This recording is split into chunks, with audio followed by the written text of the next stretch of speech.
야담 이야기. 은혜 갚은 효녀가 살린 서방님. 옛날 한 고을에 부녀간이 살고 있었는데 아버지가 나라에 돈 1000냥을 쓰고 갚지 못하여 나라에 잡혀가 당장 목이 떨어지게 되었습니다. 그러니 그 딸이 국처에 찾아가서 한 달만 연기해주면 1000냥을 갚겠으니 제발 아버지를 살려달라고 애걸복걸하였습니다. 내쫓으면 들어와서 빌고 내쫓으면 들어와 비는 바람에 국청에서도 그만 그 딸의 청구를 들어주었습니다. 딸은 집에 돌아오자 남장을 하고 촌촌마을로 돌아다니며 돈을 빌었습니다. 집집에 들려서 돈 1000냥이 있어야 아버지를 구하겠는데 한 냥도 좋고 한 푼도 좋으니 달라고 돈동냥을 했고, 길을 가다가 과객을 만나도 아버지 살리게 돈 좀 주시오. 하며 빌었습니다. 하지만 흐르지 말라는 세월은 흘러만 가고 빌리는 돈은 생기지 않았습니다. 열흘낮 열흘밤 다리 한번 쉬어보지 못하고 발편잠 한 잠도 자지 못하며 빌고 빈 돈을 세어봐도 성냥 서푼도 안 되었습니다. 어진 사람들은 돈이 없어 돈 대신에 한숨을 주고, 악한 사람들은 돈이 있어도 돈 대신에 매와 욕을 주니 나오는 것은 한숨과 눈물뿐이었습니다. 그러나 아무리 눈물이 옷을 적시고 눈물이 강을 이뤄도 아버지를 구할 방도는 없었습니다. 한 살도 못 되어 어머니 잃고 아버지 품에서 일천정 다 드리고 자란 몸이라 아버지 대신 제 죽어 된다면 1000번 죽고 10,000번 죽어도 원이 없겠지만 돈 1000냥 없이는 아버지 목숨 살리지 못한다니, 소녀된 몸 한 푼 두 푼도 아니여 한 냥 두 냥도 아닌 1000냥 돈을 어디서 구하냐?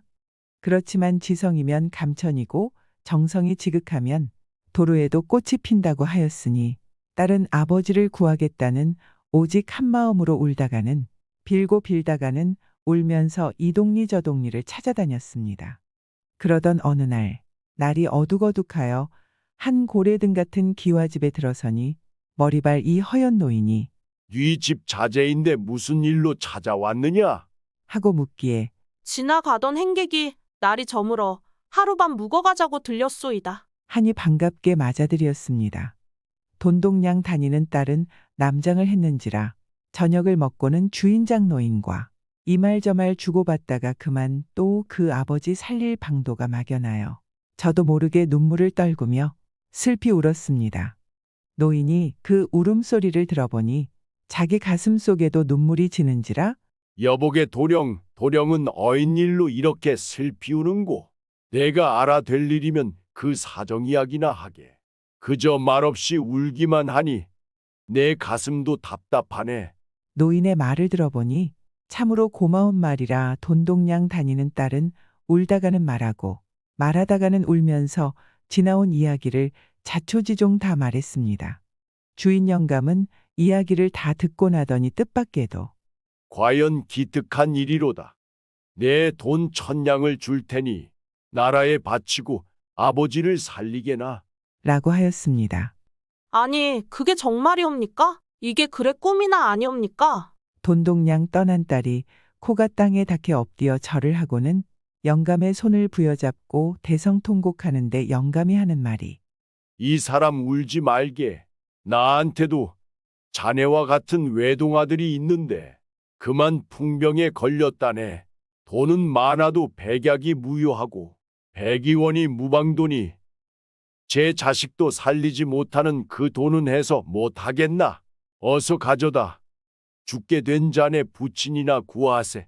돈동냥 다니던 딸은 감지덕지하여 말 한마디 하지 못하였습니다.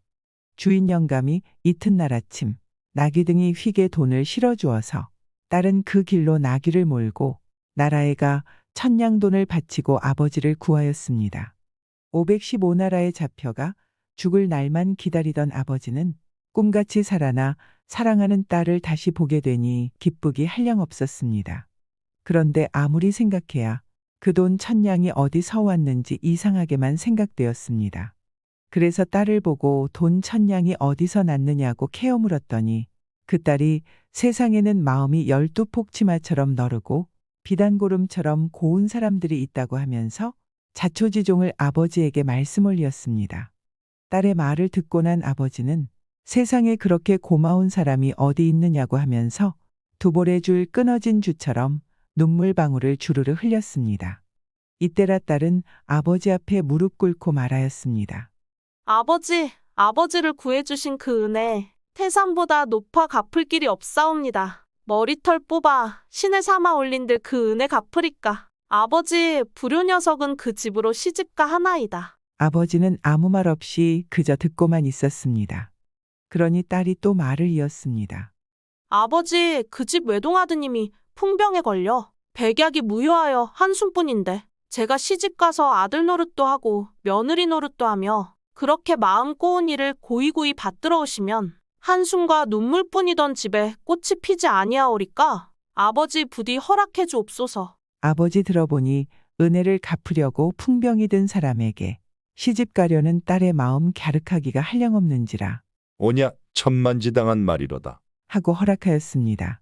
이튿날 딸은 아버지한테 절을 올리고 옷단장 곱게 하고 떠나는데 딸의 모습을 보니 일원같이 환한 얼굴에 웃음은 지었으나 두 눈에 이슬이 맺혔는지라 아버지는 어서 가라고 손만 내저었습니다. 무남동녀 외딸애기 고이고이 길러내어 풍병 있는 사람한테 보내는 아버지의 마음 오죽하랴만 고마운 이의 아들이 되고 며느리로 되어 그 고마운 일을 고이고이 받들어 모시겠다는 딸의 소행이 꽃같이 아름다워서 아버지는 두 볼의 눈물이 강줄기를 이루었지만 온 얼굴에는 웃음이 춘삼월꽃처럼 피어났습니다. 딸은 아버지와 이별하고 고래등 같은 그 기와지 분인을 찾아가서 절을 했습니다. 눈물 짓고 한숨 짓던 주인 영감은 갑자기 월궁의 상아 같은 색시가 찾아와서 절부터 하니 깜짝 놀라 내가 대체 귀신이냐? 사람이냐? 내 아들 풍병에 걸려 다 죽게 되었는데 꽃 같은 색시가 나비처럼 날아드니 필시 귀신이 내 아들 데리러 온 것이 분명코나. 아이고, 아이고, 외동아들 키웠다 이런 불행 어디 있노? 하며 대성통곡하였습니다. 아버님, 진정하시고 제 얼굴 다시 한번 보아주옵소서. 천냥돈으로 아버지를 구해주신 그 은혜 갚으려고 소녀 찾아왔나이다. 하고 처녀가 자초지종을 말하니 노인은 눈물이 그렁해서 말하였습니다. 내 말이 곱고 그 소행 또한 기특하다만 풍병든 자식 두고 곱게 기른 남의 자식 잡으로 삼아 어찌 한평생 한숨 짓고 눈물 짓게 한단 말이냐? 아서라, 내 돈 천냥 내놓은 것이 죽는 사람 구하자는 것이었지. 내 돈 내고 남의 집 고운 규수를 데려다 고생시키자 함이 아니었으니 어서 돌아가거라. 머리발이 팥뿌리같이 허연 영감이 막무가내로 집에 들어온 꽃 같은 색시를 내쫓는데 색시 또한 막무가내로 버티고 서서 나가지 않았습니다. 색시는 하루고 이들이고 매양 같은 말만 하고 나가지 않으니 영감은 하는 수 없이 허락하였습니다. 색시는 영감의 말이 떨어지자 물 한 그릇 정이 떠들고 풍병 앓는 외동아들 방에 뛰어들어가 지나온 이야기를 하고는 사발을 가운데 놓고 우리 둘이 100년 까약하옵니다. 하며 절을 하였습니다.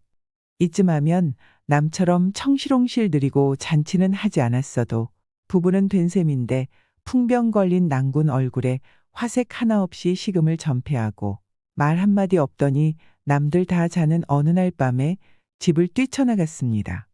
그는 제 한 몸 죽으면 늙으신 양친 부모도 더는 고생시키지 않고 해달 같은 남의 집 교수도 한생을 고생시키지 않을 것이라 생각하고 깊은 산중으로 가고 또 갔습니다.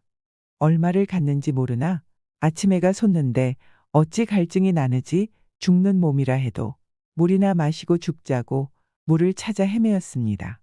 한참 찾아 헤매는데 웅댕이진 곳에 바가지 같은데 물이 담겨 있었습니다. 그는 자세히 살펴볼 새도 없이 단모금에 그 물을 다 마셔버렸습니다.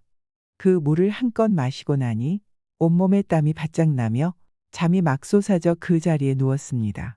몇 날 몇 밤을 잤는지 알 수 없으나 누군가 흔들어 깨우는 바람에 눈을 뜨니 랑구님, 어서 집에 가시지요. 어서 일어나시와요. 하고 부인을 재촉을 하는데 아버지도 자, 어서 일어나거라.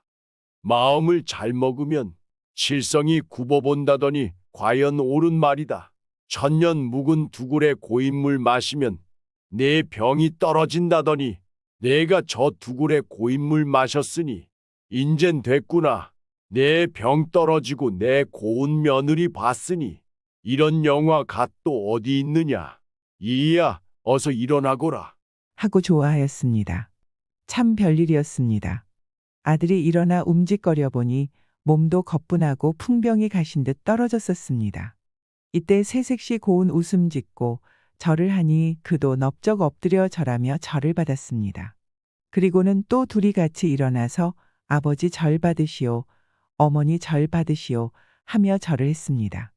죽게 된 아버지를 구해낸 딸의 효성 한없이 지극하고 은혜를 갚으려 죽을 병에 든 사람 찾아 시집간 그의 마음 꽃같이 아름다우니 하늘인들 어찌 무심할까? 그 후 새각시 새 신랑은 양친 부모와 아버지 모셔다 놓고 아들 딸 낳아 기르며 녹수에 뜬 원앙같이 의좋게 잘 살았다고 합니다. 위 내용의 사자성어로 반포지효가 생각이 나네요. 반포지효 뜻은 어미에게 먹이를 다시 준다는 뜻으로 자식이 자란 후에 부모에게 은혜를 갚는 효심이라는 뜻입니다. 자신을 키워준 부모를 늙었다고 버리거나 등한시하지 않고 지극한 효심으로 돌보는 것이죠. 각 글자를 알아보면 돌이킬 반, 먹일 포, 어조사지, 효도 효로 이루어져 있습니다. 부모가 자식을 먹였듯이 자식은 커서 그 은혜를 돌이켜 돌본다는 의미입니다. 반포지효의 유래는 중국에 진나라가 있던 시절 이밀이라는 사람이 있었습니다. 이밀은 높은 관직을 얻을 기회가 왔지만 할머니를 돌보기 위해 관직을 사양하게 됩니다. 그러면서 까마귀가 어미새의 은혜에 보답하듯 저 역시 할머니를 돌아가시는 날까지 돌보게 해달라고 간청한 데서 유래하였습니다. 까마귀는 원래 새끼가 다 자라면 힘이 빠진 어미를 위해 먹이를 물어다 줍니다. 그래서 보통 까마귀를 보고 반포조라고 하죠. 즉 반포를 하는 새라는 의미입니다. 일상에서도 효심이 깊은 사람을 표현할 때 반포라는 말을 많이 사용합니다. 구독과 좋아요, 알람 설정은 사랑입니다.